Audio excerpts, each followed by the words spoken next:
Irmãos, como nós falamos, a gente começou, há algumas semanas atrás, uma série de mensagens na carta aos Efésios, a carta do apóstolo Paulo à igreja em Éfeso. E a gente escolheu como tema para essa série, Ano Novo, Vida Nova. Esse tema não foi escolhido de forma aleatória, mas é um tema que tem tudo a ver com essa mensagem que o apóstolo Paulo dirige a essa igreja. Como nós falamos, a igreja de Éfeso, ela existiu, ela foi plantada como fruto das viagens do trabalho missionário do apóstolo Paulo e da igreja do primeiro século.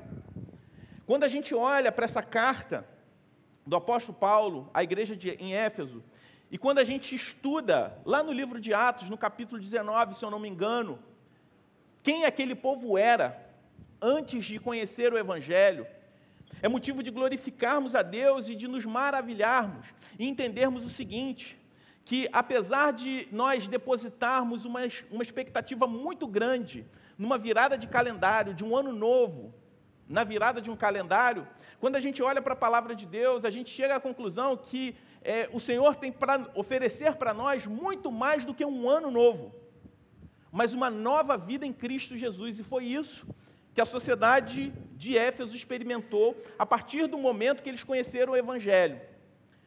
Lá no livro de Atos está registrado que aquele povo, adepto à religião pagã, adepto a práticas ocultistas, ao se converterem ao Evangelho, eles professavam publicamente a sua fé e confessavam publicamente as suas más obras. E após isso, testemunhavam uma nova vida em Cristo. Mas a igreja em Éfeso, apesar de tão grande testemunho, de um testemunho tão radical, ao ponto desses livros de ocultismo, da antiga religião daquele povo, aquelas pessoas voluntariamente queimavam em praça pública e confessavam suas más obras do passado. Apesar de um testemunho tão radical de conversão, aquela igreja, como qualquer outra, não era uma igreja perfeita. Aquela igreja era uma igreja composta, como nós vimos na semana passada, de judeus convertidos ao cristianismo e não judeus convertidos ao cristianismo, que nós conhecemos como gentios. E nós vimos que no final do capítulo 2, o apóstolo Paulo, ele apela àquela igreja sobre a importância da unidade. O capítulo 3 ainda faz parte da primeira sessão da carta, onde o apóstolo Paulo fala sobre os indicativos do Evangelho, como nós temos ensinado durante essas 5 semanas. O que são os indicativos do Evangelho? Quem nós somos em Cristo, quem nós nos tornamos. Nos lembrando quem nós éramos antes do Evangelho, antes da graça de Deus, e quem nós nos tornamos ao sermos encontrados pela graça de Cristo. A partir do capítulo 4, o apóstolo Paulo vai falar dos imperativos do Evangelho, aquilo que nós devemos fazer. Mas ainda no capítulo 3, ele ainda está falando quem nós somos. E ele continua na temática sobre a unidade, sobre a importância da unidade da igreja. Assim como ele encerra o capítulo 2, ele começa o capítulo 3 ainda nesse tema. E a gente vai ler agora, no capítulo 3, do versículo 1 ao versículo 13, a mensagem de Deus a respeito dessa nova identidade em Cristo e a importância dessa nova comunidade, que, na verdade, essa nova comunidade é fruto de uma nova mensagem. Mas se a gente observar, é uma nova mensagem que o apóstolo Paulo fala, um mistério que é revelado. Porém, o apóstolo Paulo ele está dirigindo essa carta a crentes, ele está dirigindo a igreja. E que nova mensagem é essa que o apóstolo Paulo leva até aqueles irmãos?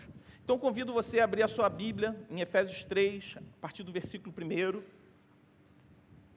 Vamos nos colocar de pé para a leitura da palavra de Deus. A palavra de Deus diz assim: por essa razão, eu, Paulo, sou prisioneiro de Cristo Jesus por amor de vocês, gentios.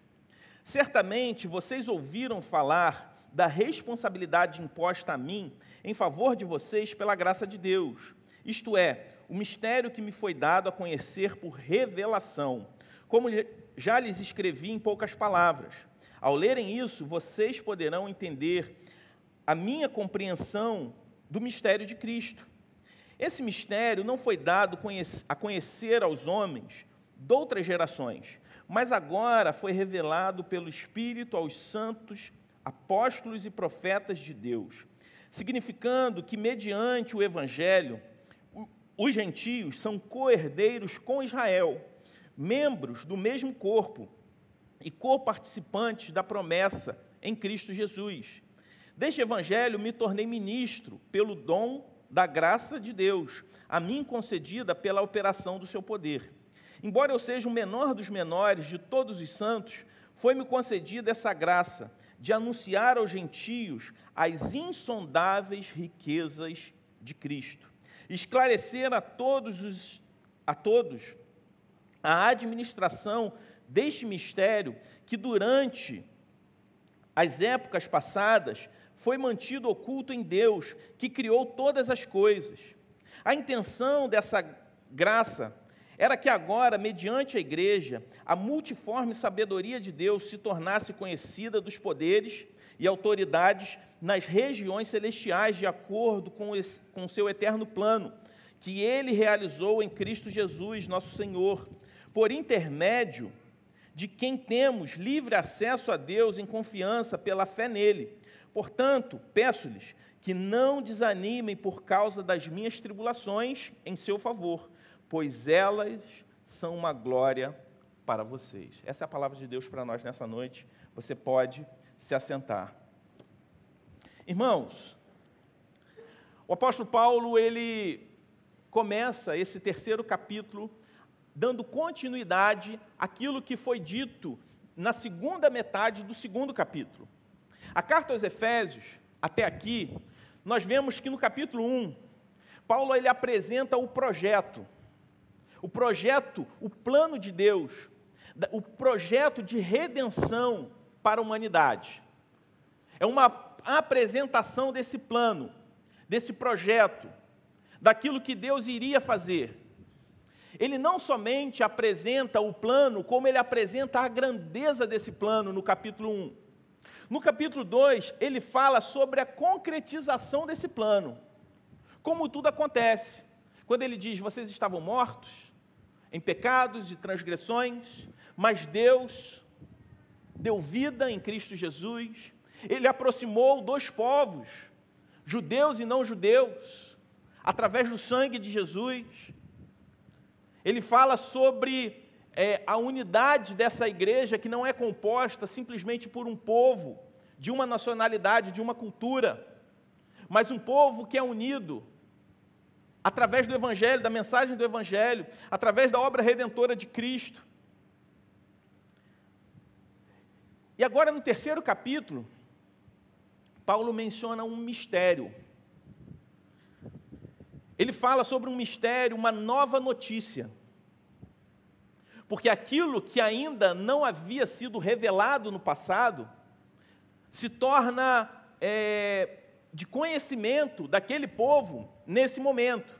Então, o que era mistério, naquele momento, se torna uma nova notícia. Paulo fala dessa nova notícia, começa falando, inclusive, da sua condição naquele momento, como nós podemos ver no versículo 1. Ele diz que ele era prisioneiro de Cristo. Ele diz, por essa razão, eu, Paulo, sou prisioneiro de Cristo Jesus por amor a vocês, gentios. Observe, começa, por essa razão. Por que razão? Ele começa, como que encerrou o capítulo 2? Quem estava aqui na semana passada ouviu. Paulo falando que Deus, de dois povos, fez um só. Aqueles que eram incircuncisos e os circuncidados, agora não havia mais o que? Nenhuma barreira, a barreira de inimizade, o muro dos gentios foi destruído, e os dois povos adoravam o único Deus juntos. Aí ele começa no capítulo 3, por essa razão. Por qual razão? Pela mensagem que ele havia anunciado àqueles irmãos no capítulo 2.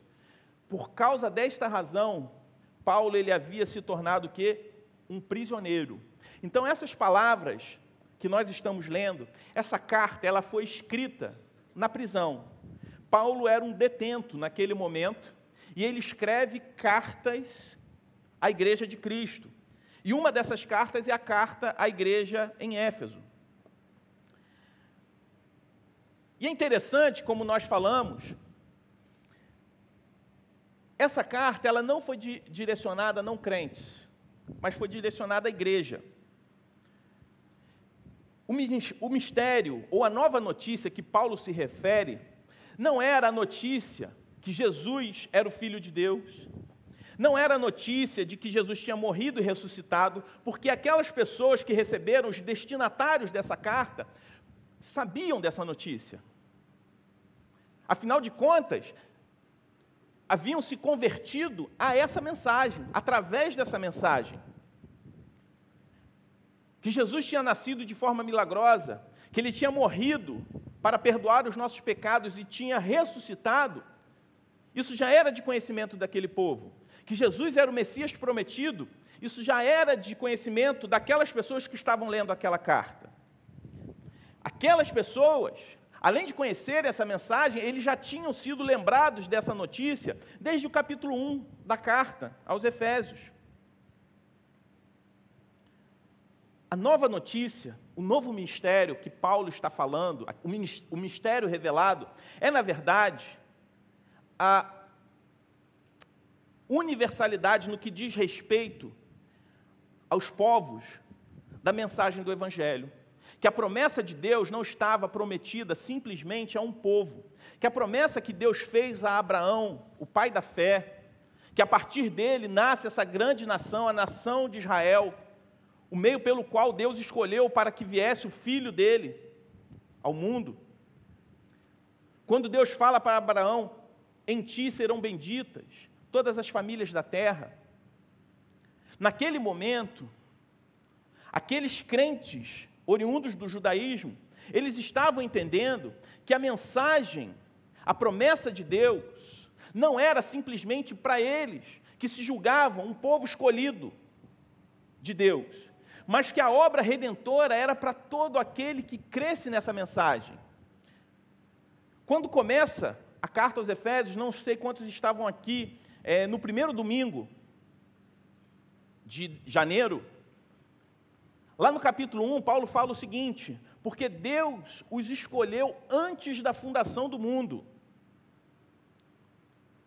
O mistério revelado é que Deus amou não simplesmente a nação de Israel, mas ele amou a sua igreja antes mesmo que esse povo se tornasse amável a Ele.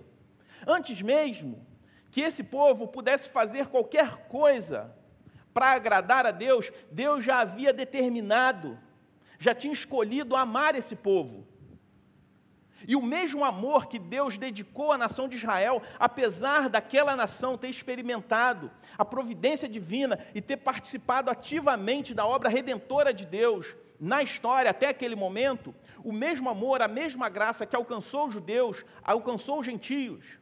E pelo fato de Deus ter alcançado esses dois povos tão distintos, o mais importante não era mais a barreira cultural, o histórico social de cada um, mas que Deus estava formando para si um só povo. E para o judeu ortodoxo, isso era um grande problema. O judeu ortodoxo do templo de Paulo, para ele, um gentio não era como se fosse um cão. E a atitude de alguns judeus cristãos para com os gentios não era muito melhor. Eles se convertiam ao Evangelho, mas continuavam com uma barreira em relação àqueles que não vinham da sua mesma tradição. Tratar gentio como um cão, com desprezo, não era exclusividade dos judeus ortodoxos não convertidos a Cristo. Muitos judeus convertidos ao Evangelho não haviam ainda, naquele momento, rompido com esse problema, com esse pecado. Em contrapartida, a reação dos gentios aos judeus, mesmo dentro da igreja, em várias situações, não era muito melhor. Quando Cristo salvou o apóstolo Paulo, ele era um líder do judaísmo ortodoxo, justamente líder dessa classe religiosa que desprezava completamente o povo não judeu. E o Senhor, ele salva Paulo em uma viagem que ele fazia. Durante o percurso, o Senhor Jesus se revela a ele e salva aquele homem que de perseguidor da igreja se torna um perseguido. E não somente faz isso, o Senhor salva Paulo para que justamente ele se tornasse um ministro do Evangelho para aqueles que ele odiava. Paulo, ele começa o seu ministério em uma igreja em Antioquia, que era constituída tanto por judeus quanto por gentios. Ele realiza uma assembleia em Jerusalém para determinar a posição dos cristãos gentios. E nessa assembleia em Jerusalém, Paulo defende bravamente que a graça de Deus alcançou judeus e gentios e que isso era um motivo para que a igreja permanecesse unida. Que baseado nesse fato, a igreja de Cristo não tinha nenhum motivo ou não tinha nenhum direito de criar nenhum tipo de divisão entre ela. Desde o início da vida cristã do apóstolo Paulo, Deus deixou claro para ele que havia um chamado para que ele levasse o evangelho ao povo não judeu. E o apóstolo Paulo, ele permaneceu fiel a esse chamado. Sempre que o apóstolo Paulo ministrava, ele plantava igrejas, ele partia para viagens missionárias. O apóstolo Paulo falava que tudo ele podia naquele que o fortalecia, ele podia passar fome, ele naufragou, ele viveu com fartura, ele viveu em todo tipo de condição, mas não foram as condições adversas, distintas, seja de prosperidade ou dificuldade, que determinou a sua fidelidade. Ele permaneceu fiel em todos os momentos, desde o início da sua vida cristã, fazendo missões, plantando igrejas, e plantando igrejas constituídas por cristãos judeus e cristãos não judeus. E sempre falando a mesma coisa. Todos nós somos um em Cristo Jesus. Não bastava para o trabalho missionário do apóstolo Paulo ganhar aquelas pessoas para Cristo, formar congregações locais, mas também discipular aquelas pessoas em nome da unidade da igreja, diante dessa grande barreira cultural que existia entre esses dois povos. E o apóstolo Paulo, nesse trecho que nós lemos, ele fala sobre a posição maravilhosa em Cristo que eu e você nos encontramos, quando ele diz das insondáveis riquezas de Cristo, que nós somos participantes da graça de Deus. Não sei se há alguém aqui de origem judaica. Acredito que, se não todos, mas a maioria não é, de origem judaica. O que o apóstolo Paulo fala para os gentios é o que ele fala para a gente. Todos nós, mediante a graça de Deus, estamos em pé de igualdade com aquele povo que participou ativamente da história de redenção. E os judeus de Éfeso, eles não se ofenderam quando eles compreenderam que eram amados por Deus, desde a eternidade, como Paulo mesmo falou ali no capítulo 1. Antes que eles pudessem se tornar amáveis a Deus, o Senhor os amou. Mas quando Paulo revelou o mistério, a nova notícia de que esse mesmo amor, da mesma forma que Deus amou aquele povo, ele também amou os gentios. E mais, o povo que sempre foi conhecido como o povo da herança, naquele momento estava sabendo que os gentios, aquele povo que eles desprezavam, eram co-herdeiros e participantes dessa mesma herança. Irmãos, não sei quantos vocês já tiveram um problema com divisão de herança, ou conhecem alguma história a respeito disso. Eu já vi famílias que sempre foram unidas, e exatamente no momento da divisão da herança, ou talvez por descobrir que uma pessoa, a qual parte da família julgava que não era, talvez, no ponto de vista deles, merecedor dessa herança, como isso traz divisão a famílias. Famílias que talvez passaram a vida inteira unida, mas no momento da divisão da herança, a unidade acaba. Recentemente, um apresentador de TV muito famoso faleceu. E agora, no primeiro momento da morte, uma morte repentina daquele apresentador, trouxe um choque para todo o país, diante da popularidade. E agora a gente abre os jornais, os sites de notícia, e o que nós vemos é uma briga enorme por causa da herança. Porque no momento em que foi aberto o testamento, viu-se que a mãe dos filhos daquele apresentador não tinha direito a essa herança, e ela está pleiteando a ser co-herdeira. E como isso está causando uma divisão e está rendendo uma história enorme em torno disso. Talvez você esteja aí se lembrando de alguma história, de alguma família, talvez até mesmo na sua família, que houve uma divisão, justamente uma divisão familiar por conta da divisão de uma herança. Agora você tenta calcular a divisão, a dificuldade do povo judeu, que sempre acreditou que eles eram o povo herdeiro de Deus, único e exclusivo, entenderem naquele momento que o povo gentio desprezado era co-herdeiro. Eles eram participantes daquela mesma herança. Que o mesmo amor que Deus dedicou a eles, dedicou também àquele povo.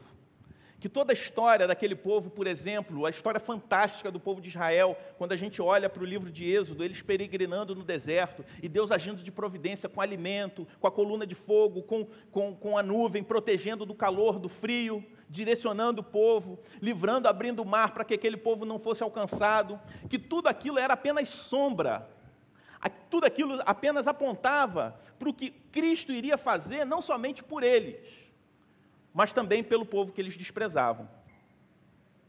A nova notícia é que os gentios foram atraídos pelo sangue de Jesus e agora não havia mais divisão entre judeus e gentios.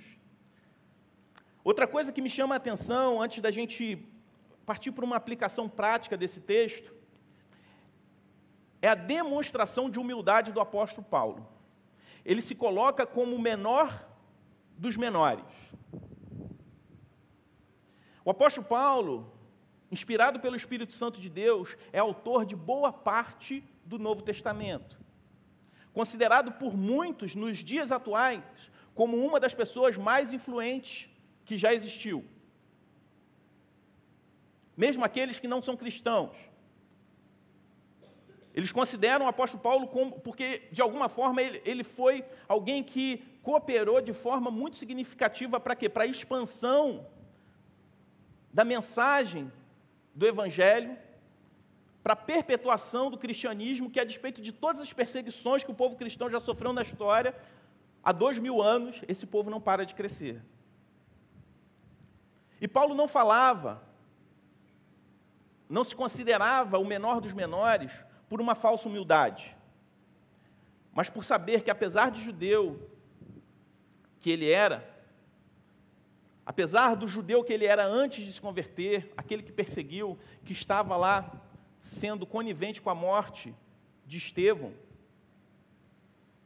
ele sabia do seu passado e sabia que quem ele havia se tornado era a obra única e exclusiva da graça de Deus, que se não fosse Deus o transformando, ele não estaria fazendo nada daquilo. Por isso que ele se considerava um pequeno. Paulo conhecia a riqueza de Cristo a ponto de não somente tolerar os gentios, como também se doar por eles, ao ponto de ser preso.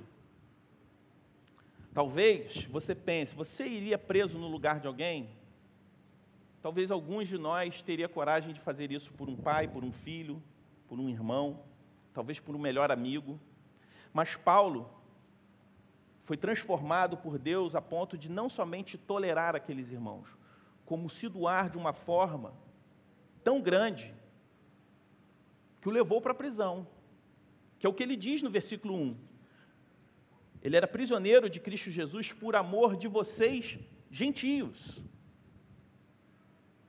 Paulo apresenta a riqueza insondável de Cristo e a manifestação da pregação como Deus administrou tudo isso que ele apresentou para nós. Paulo se coloca como ministro, algo imposto por Deus, e a palavra ministro aqui é a palavra diácono, que significa servo. Então Paulo, ele não apresenta uma falsa humildade, mas reconhecendo que o seu papel, apesar de importante, era um papel de servo. Ele estava ali como aquele que estava para servir e se doar para aquele povo. Ele era apenas um escravo da vontade de Deus e trabalhava para o reino de Deus. Logo, nós aprendemos que, ao compreendermos a insondável riqueza de Cristo, nós automaticamente nos tornamos servos, para que essa nova notícia seja conhecida por outros, alcance outros. Devemos ter essa consciência, porque desde a eternidade, Deus já tinha estabelecido esse plano. Por fim, o apóstolo Paulo, ele encerra esse capítulo 3, animando aqueles irmãos, pedindo que aqueles irmãos não ficassem abatidos por causa da sua tribulação. E qual era a tribulação que o apóstolo Paulo estava enfrentando? Ele estava preso. Porque a mesma mensagem que levou o apóstolo Paulo para a prisão, era a mensagem que deveria animá-los. Parece um contrassenso, mas o mesmo evangelho que levou um para a prisão, era o mesmo evangelho que deveria ser o ânimo, a mensagem encorajadora para todos aqueles. Para quê? Encorajar em quê? Animar em quê? Em ser perseverante na missão. Ele fala que aquela prisão não era motivo de vergonha. Olhando para hoje em dia alguns escândalos no meio evangélico, no evangelicalismo brasileiro, o apóstolo Paulo, ele não estava sendo preso porque estava cometendo crime de evasão de divisas, tentando levar dinheiro sujo na Bíblia para outro país. Ele não estava sendo preso por nenhum tipo de escândalo moral na sua igreja. Ele estava sendo preso justamente, ele estava sendo perseguido pela fidelidade, não pelo mau testemunho. Então a igreja de Cristo, na cidade de Éfeso, deveria olhar para o seu pastor, o Paulo, e se orgulhar pelo fato de que ele estava sendo preso, não por conta de um mau testemunho, mas por ser um homem fiel. E o que nós tiramos de lição prática disso tudo? A primeira lição prática que eu gostaria de colocar para vocês é que o cristão autêntico não é alguém que vive uma vida sem sentido. Nós cremos em um Deus que está em missão no mundo. O cristão autêntico, que sabe disso, ele conhece o plano. O cristão autêntico, ele não pergunta qual é o plano, mas ele sabe qual é o plano. A pergunta de um cristão autêntico não é qual é o plano, mas é onde eu me encaixo nesse plano. Um cristão autêntico sabe que Deus está em missão no mundo, Deus está trabalhando no mundo, e ele se pergunta, aonde eu me encaixo nesse grande plano? Aonde eu me encaixo nessa missão? E que esse plano é de serviço, de trabalho, para que a mensagem do Evangelho seja proclamada, propagada. Que Deus não tem uma missão para a sua igreja. Como assim Deus não tem uma missão para a igreja? Na verdade, Deus tem uma igreja para a sua missão. Deus está em missão. E Ele cria, desde a eternidade, Ele cria a sua igreja para que nós estivéssemos nessa missão. A ordem é diferente. A missão não é da igreja, é de Deus. assim como a igreja também é de Deus. Logo, Deus tem uma igreja para a sua missão. Quando nós compreendemos isso, essa verdade me leva a perguntar se de fato estou servindo a Deus. Se eu estou em missão, uma vez que o meu Deus está em missão. E se estou servindo, a quem estou servindo? A mim mesmo ou a Deus? Quando eu entendo o plano, quando eu entendo essa nova mensagem, isso me liberta de me tornar uma classe de crente consumista, mas faz de mim, assim como Paulo, faz de mim um ministro, um servo, que eu não estou no mundo para ser servido, mas para servir a Deus no mundo, através do serviço à minha família e da minha igreja local. Que eu devo servir a Deus independente da circunstância. E essa é a segunda lição prática que a gente tira das palavras do apóstolo Paulo, da palavra de Deus nesse trecho da carta do apóstolo Paulo. Que se você esperar condições perfeitas, você não vai fazer nada. Paulo estava preso, e Paulo não foi preso somente uma vez durante o seu ministério. E nessa prisão especificamente, o que acontece? Ele ficou preso aproximadamente 2 anos, aguardando ser julgado. Era uma prisão temporária, aguardando julgamento, uma prisão que durou 2 anos. E o que o apóstolo Paulo fez durante esse tempo, durante esses 2 anos em que ele estava preso? Ele ficou triste, chorando, deprimido, murmurando, questionando Deus: Senhor, me abandonou, eu sou filho do rei, não posso me submeter a isso, eu sou cabeça, não sou cauda. Essas frases de efeito que nós ouvimos hoje em dia, não.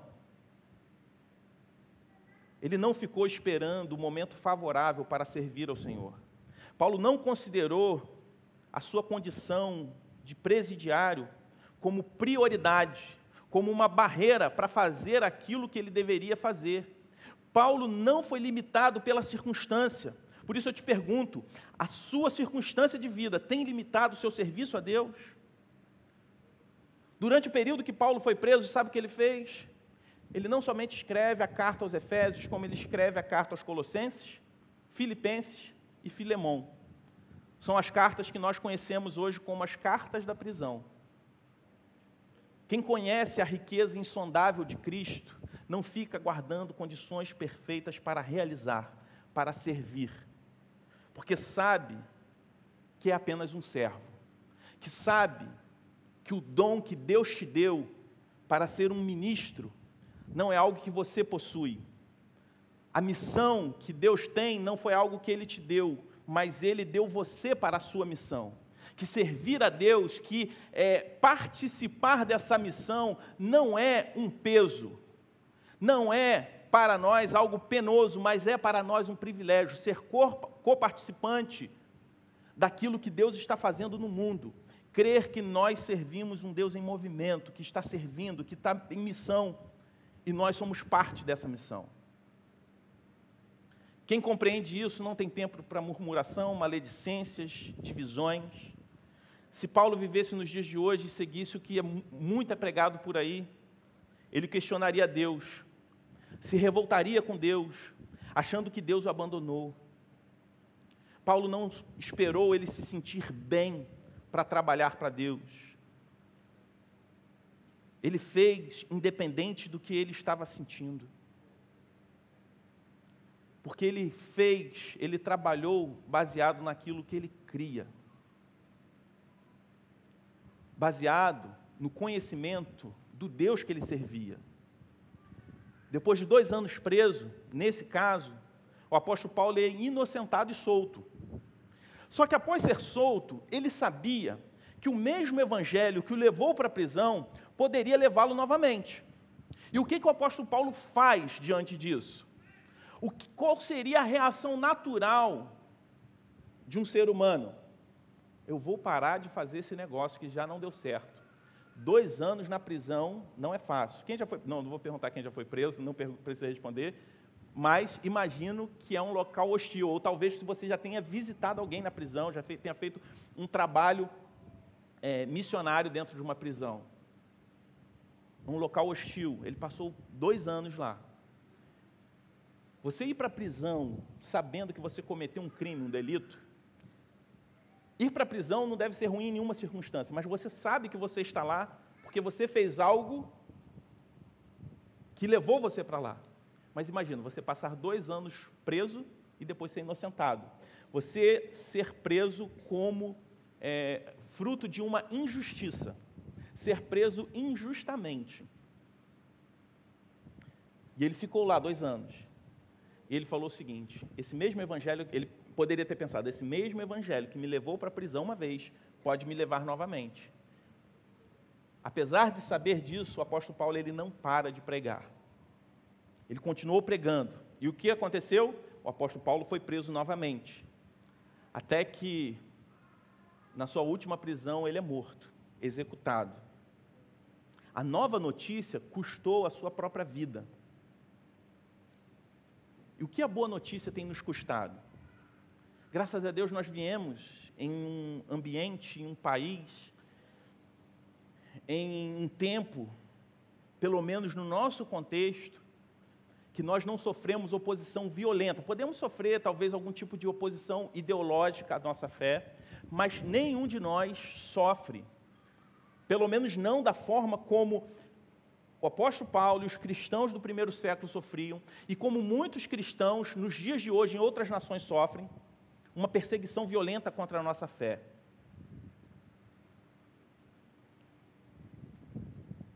E o que tem feito a gente parar de servir? Às vezes a gente não precisa ser nem perseguido. Talvez basta custar o nosso conforto, a nossa aprovação. Às vezes nós estamos presos ao nosso senso de aprovação.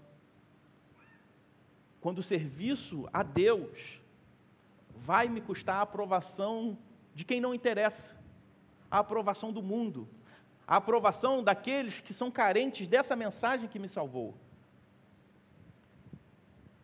Talvez não seja nem a ameaça da prisão, mas nós recuamos simplesmente por estarmos presos ao nosso conforto, à nossa aprovação, ao nosso hedonismo. Quando nós esperamos condições perfeitas para servir, nós não fazemos nada. Eu lembro que quando a gente decidiu fazer esse luau, estávamos reunidos, juntamente com os presbíteros, e 2 irmãos da igreja estão viajando essa semana para Moçambique, estão investindo um valor alto, um valor financeiro alto para isso. A gente falou, como igreja, como a gente pode fazer? Poxa, no momento a gente não está em uma condição financeira muito favorável para investir. Vai ter o luau daqui a 2 semanas, então vamos mudar a ideia do luau, vamos arrecadar recursos e destinar, pelo menos para ajudar em parte esses irmãos. Beleza, vamos fazer isso. Se a gente esperasse, meus irmãos, condições perfeitas para investir em missões, por exemplo, a gente nunca ia investir, sabe por quê? Porque sempre vai estar faltando alguma coisa. Se a gente escolher esperar condições perfeitas para fazer aquilo que nós fomos chamados para fazer, a gente nunca vai fazer nada. Mas Deus ele vai agindo de providência sobre a vida da sua igreja, assim como Ele agiu sempre na vida do apóstolo Paulo e age na vida de todos aqueles que se dispõem a servir a Deus. O discernimento acerca do plano de Deus em nossa vida, em nosso tempo, não apenas nos leva a confiar no Senhor, mas também nos dá coragem em meio a situações difíceis da vida. O sofrimento de Paulo pelos gentios, por amor aos gentios, representaria glória para os gentios. No tempo do Antigo Testamento, quando o povo de Deus obedecia, Deus abençoava o povo, até mesmo em termos materiais, em termos nacionais, a expansão dos territórios, abençoava de forma física, material, e quando eles desobedeciam, Ele retirava essas bênçãos.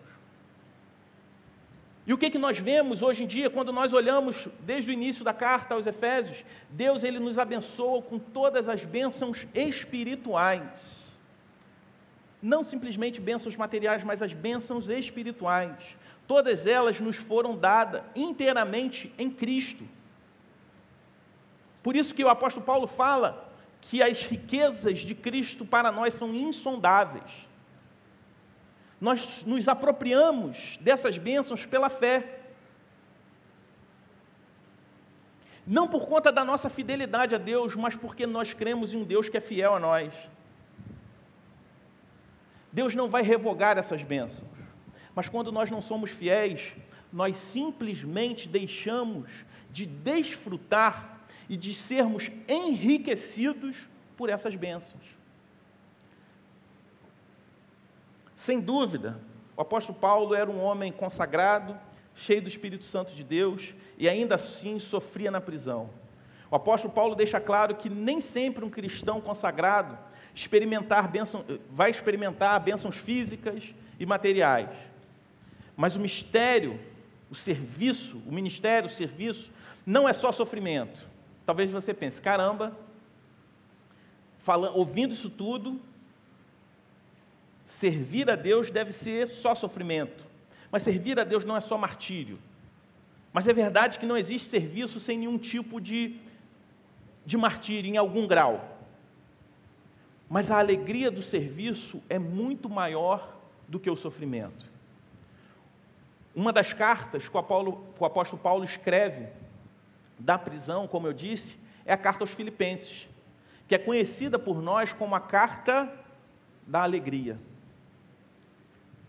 Mesmo em um ambiente hostil, o apóstolo Paulo escreve a carta da alegria, porque quem se alegra em Cristo, se alegra, se deleita pelas suas insondáveis riquezas, não fica desanimado por circunstância nenhuma. Gostaria de concluir dizendo que Deus tem uma nova notícia e deseja tornar essa nova notícia conhecida por muitos, porque Deus está em missão. E como essa nova notícia vai se tornar conhecida a muitos, no Rio de Janeiro, na cidade do Rio de Janeiro, no estado do Rio de Janeiro, no Brasil, em Moçambique, através de uma igreja em missão. Se nós compreendermos qual é a nossa posição extraordinária em Cristo, nós viveremos de acordo com essa vontade e compartilharemos essas insondáveis riquezas, as bênçãos espirituais de Deus com os outros. E esse segredo, tão importante para Paulo, para os gentios, para os judeus, também precisa ser importante para nós hoje. Esse mistério, essa nova notícia, foi tão importante que levou Paulo para a prisão. Essa notícia deve ser igualmente importante para nós. Graças a Deus, talvez não levando nenhum de nós para a missão, mas nos levando a servir, independente da circunstância. Porque nós somos cristãos, não vivemos a vida sem sentido, porque nós sabemos qual é o plano e quem está executando esse plano. É o Deus que nos criou, que nos sustenta e é o Deus que nos salvou. Vamos orar? Pai, nós te agradecemos, Senhor Deus, porque o Senhor nos uniu através do sangue do Teu Filho e hoje nós estamos aqui. Pai, te peço que, ao olhar para esse texto, ao olhar para essa mensagem, o Senhor nos livre, Senhor Deus, de qualquer sentimento egocêntrico, egoísta, que o Senhor quebre todo tipo de barreira que venha a existir entre nós, entendendo que cada um de nós foi criado a partir do Evangelho, foi amado por Ti desde da eternidade, desde a fundação do mundo, nós já havíamos sido escolhidos, amados por Ti. E é por isso que nós estamos aqui. E somos igualmente Seus filhos, somos igualmente irmãos em Cristo. E essa mensagem que nos faz um. E o Senhor nos ajuntou aqui, como Igreja do Redentor, Senhor Deus, para sermos família, unidas, Senhor Deus, para fazer a Tua obra, para glorificar o Teu nome, a partir da nossa unidade e do nosso serviço ao Senhor. Se há pessoas aqui que ainda não fazem parte, Senhor Deus, dessa família, que o Senhor salve essas pessoas, que o Senhor faça a obra na vida dessas pessoas, que o Senhor abra esses corações e essas mentes e que elas possam reconhecer a mensagem do Teu Evangelho. No nome de Jesus é que nós oramos. Amém. Amém.